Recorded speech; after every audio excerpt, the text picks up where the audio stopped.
જી sir. છેલ્લે જે રાજકોટમાં આગની જે અકસ્માતની દુર્ઘટના બની એના બાદ જામનગર શહેરમાં પણ આપણે પ્રિકોશનના ભાગરૂપે તુરંત રવિવારના દિવસે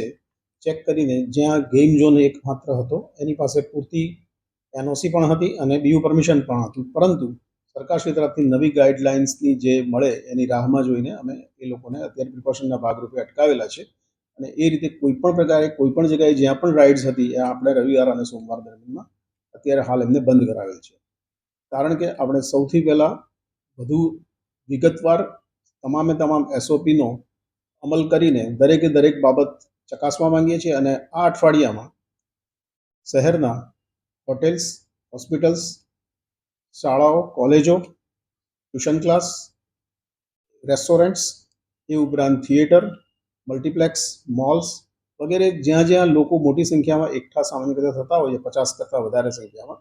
એ તમામે તમામ સ્થળો આપણે ચકાસવા માંગીએ છીએ. આશરે 500 જેટલી જગ્યાઓ આ રીતે કુલ મિલા કે કોર્પોરેશન દ્વારા અલગ અલગ વિભાગ જેમ કે ટાઉન પ્લાનિંગ, એસ્ટેટ, એ ઉપરાંત ફૂડ અને ફાયર ઓફકોર્સ, આ 4-5 શાખાઓ ભેગા થઈને એમની ટીમની રચના કરવામાં આવી છે, જેઓ આ દરેકે દરેક જગ્યાઓની તપાસ